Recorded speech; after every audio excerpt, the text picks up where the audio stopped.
Out of 733 movies that I have watched, rated, and reviewed on IMDb, there are only 14 that I've actually given a 10 out of 10. Some are huge blockbusters that you would kind of expect to be in this list, particularly from a Marvel fanboy, but there are also a bunch of indie and smaller films that you've probably never even heard of. But that's the whole point of this video, to show you what you're missing out on and also to give you my recommendations based on hundreds of movies that I have watched over the years. So, no faffing around. Let's get into it.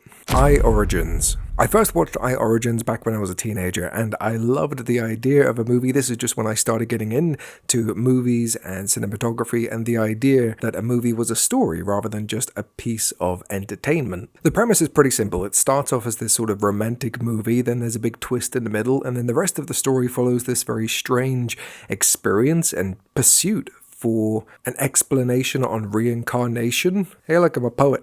Didn't even know it. It's a very interesting and unique way of looking at things, and the way that the story plays out is incredible by every single standard. There's remarkable acting from the entire cast, and it still holds up today, 11 years after its initial release. Marley and Me. When I first watched Marley and Me, the movie came out in 2008, I think it was. I was 13, 14 years old, and I watched the movie as a kid, looking at the relationship with the dog, and oh, this is cute, it's funny, and you know, it's a bit of heartache, but you don't really get it when you're that young. I just know that I loved the movie back then. Now, when I watch the movie at 30 years old, it's a completely different perspective. As somebody who's always loved dogs, I've always had a dog in my life or my family growing up, and now I've got the dog of my dreams. I also have 3 kids, and I'm not only looking at the movie from the perspective of, oh, cute dog, there's a relationship there, he's part of the family, but also, that is my life. I am Owen Wilson's character as they try to build a family and create this dream life, but also the heartache kind of hits because I know that it's coming. I know that one day I'm going to have to experience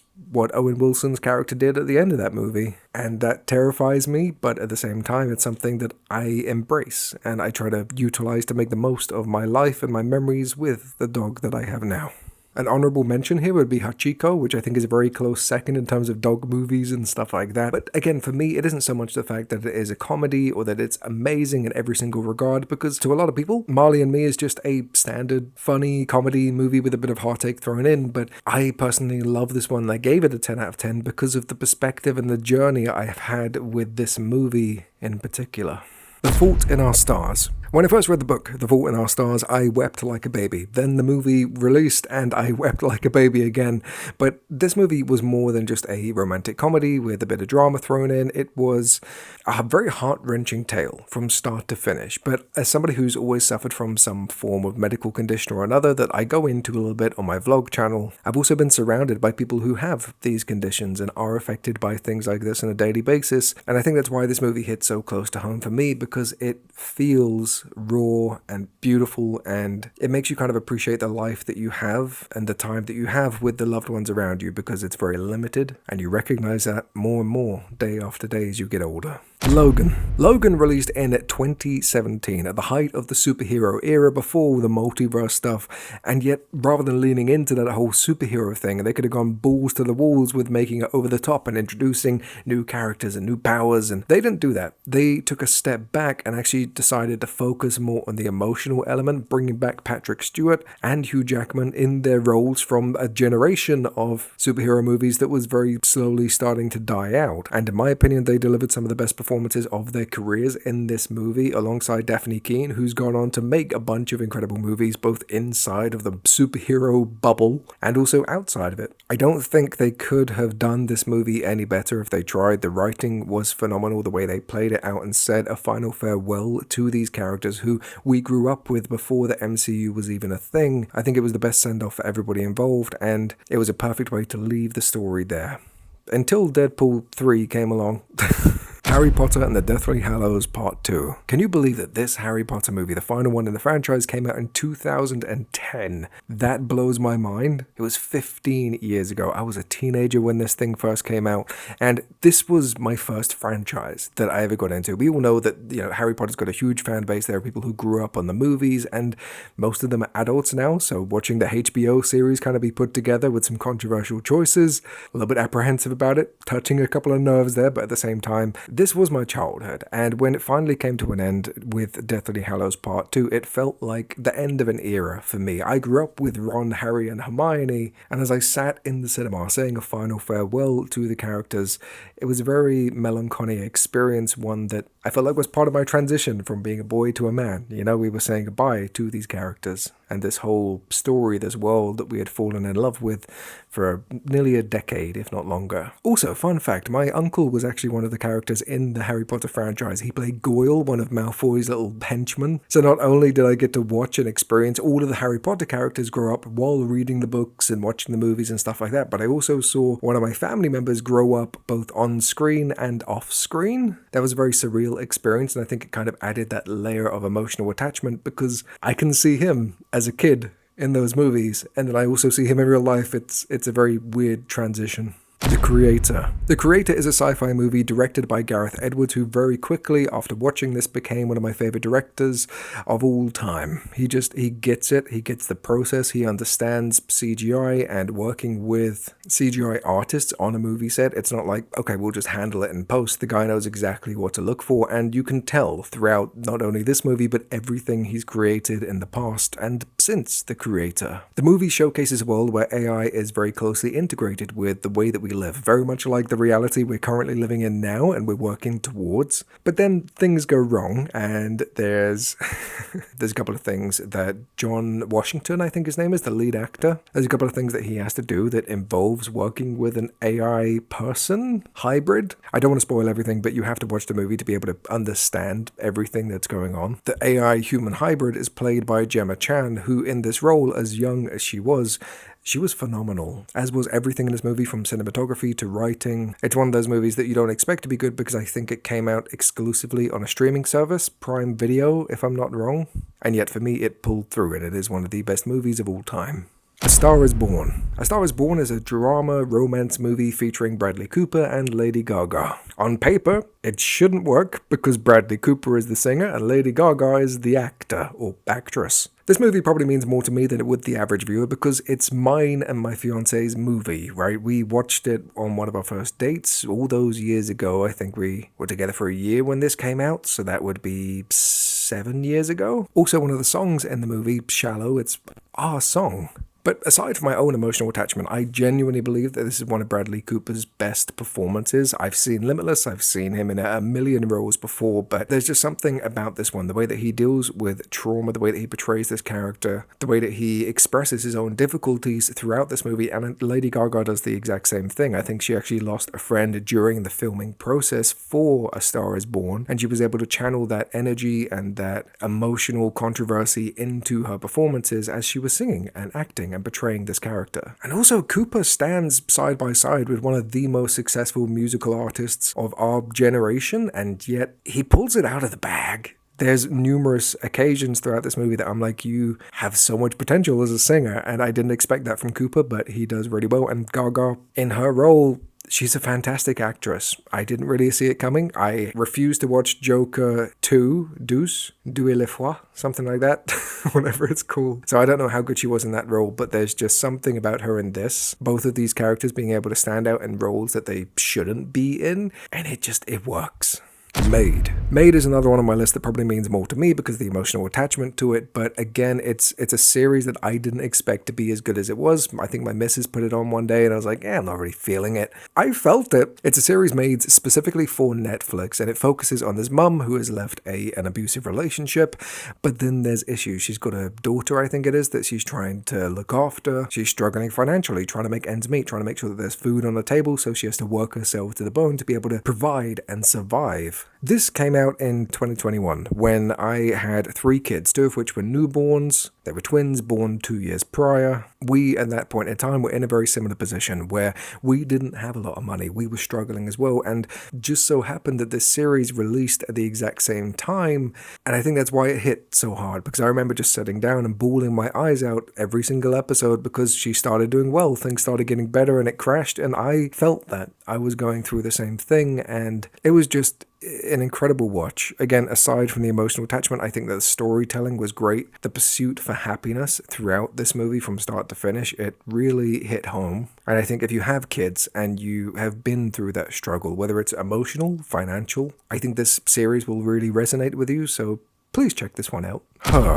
Her is by far one of the most beautiful films I've ever watched in terms of storytelling, cinematography, everything about it, to me is damn near perfect. Visually, there isn't a single scene in this movie that I can complain about. Joaquin Phoenix delivers his best role that I have ever seen personally, alongside Scarlett Johansson, who doesn't even physically show up in the movie, and yet she has such a presence. The premise of the movie, if you haven't seen Her, which I hope you have, please tell me you've seen it. But the idea is that AI, again, is becoming integrated with our lives, and then a company releases an AI that is developing consciousness. It's developing an understanding of human empathy and love and sadness and jealousy, things that make us human but also make us dangerous. So alongside the plot of Joaquin Phoenix kind of falling in love with this AI played by Scarlett Johansson, you have this whole complicated situation where AI sentience is actually causing an issue in their relationship. And just the idea of a person having a relationship with AI is a very interesting premise, and something I feel like is actually going to be a reality in the next couple of years, which is insane, but it's worth a watch. And I think there's two things on this list I would encourage you to watch. If you only have time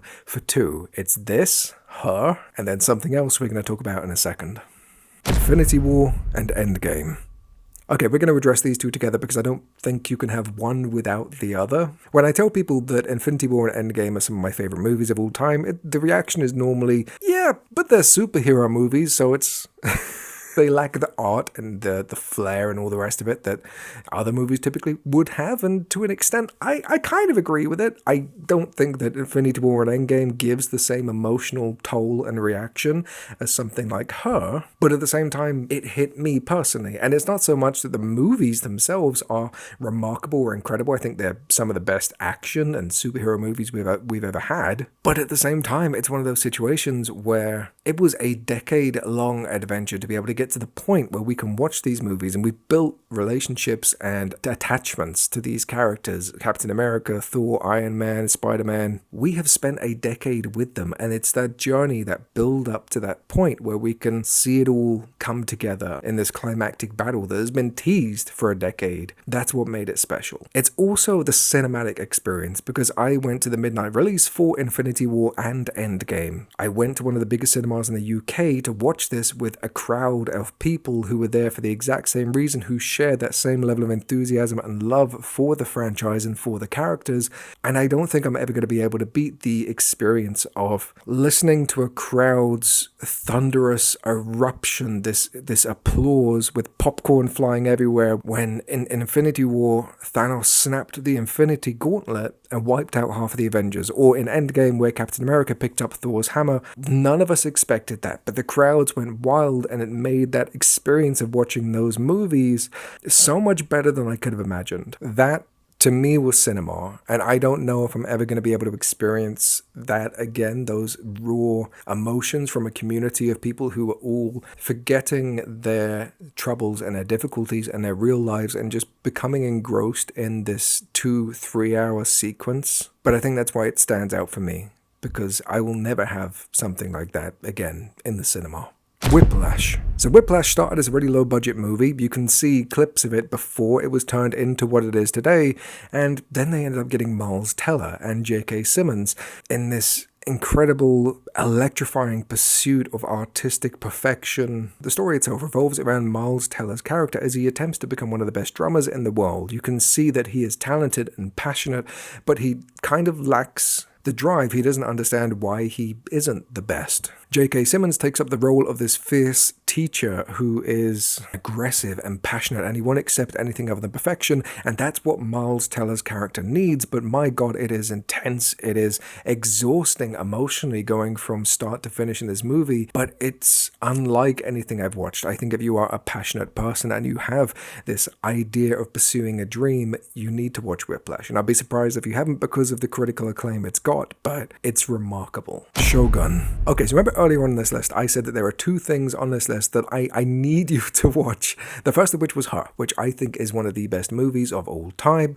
The second is Shōgun, because it is the best series of all time that I have ever watched, and I've watched every single episode of Game of Thrones, which is considered to be the best up until the last couple of seasons. But Shōgun as a whole is perfection for me when it comes to series and entertainment. Cosmo Jarvis plays the role of John Blackthorne, a shipwrecked pirate who ends up on the shores of Japan, and he ends up meeting Toda Mariko, played by Anna Sawai. And during this relationship and this unexpected romantic adventure, he also learns, and during this adventure where he falls in love with Mariko, he also experiences the difference between Japan and the culture that they have over there, particularly during a very fierce and intense political climate. But he also learns the differences between that and where he lives in England. And the British seem like barbarians in comparison to the way that the Japanese people live. He also learns to live and serve under Hiroyuki Sanada's character, Yoshi Toranaga. And there is just huge emotional turmoil that starts at the beginning and leads all the way to the very end, where you become attached to some characters. You don't know if they have the best interests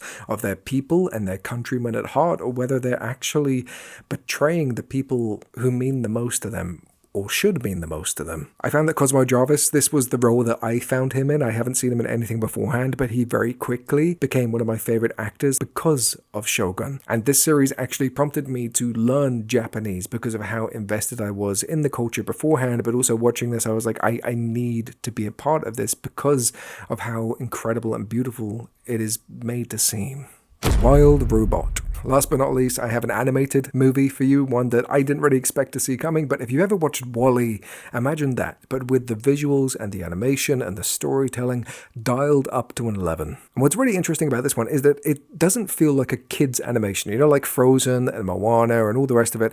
They feel like kids' movies, but it's got mature themes, but it doesn't become something like American Dad or whatever. There's no huge transition. It is just a masterpiece in storytelling and animation that is wrapped up in this package that for some reason nobody I know has watched this, and yet it's one of the best movies that I have ever seen. Also, I forgot to mention, this thing has an incredible cast. We've got Bill Nye, we've got Mark Hamill, we've got Kit Connor. Even Pedro Pascal is in this movie, and I didn't even realize it until afterwards, but now I understand why the performances were so damn good. I could gush about this one all day as well, but I think if you're looking for a movie to sit down and watch with your kids that you want to enjoy, as well as the kids going crazy over some of the characters and the jokes and stuff, this is the one. And I didn't expect it to be as good as it was, but it blows every other animation that I've ever watched out of the water, and that's saying something. So that's pretty much everything on the list. I wanted to just sit down and share this because I feel like I talk a lot about movies, and for anybody who does discover this channel, we're tiny, I get that. I want to be able to provide a list of movies that I genuinely believe in, so you get a better taste and understanding of what makes me tick and the things that I have an emotional attachment to. I do want to give an honourable mention to a bunch of series and movies that are on my list that I rated a 9, and that could just be because I didn't enjoy some specific actor's performance, or maybe the lighting or the action, the choreography wasn't as good as I would have liked. And the list of 9's series and shows, I've got The Last of Us, Game of Thrones, Loki. Movies, I've got things like The Eternal Sunshine of the Spotless Mind, Spider-Man Across the Multiverse,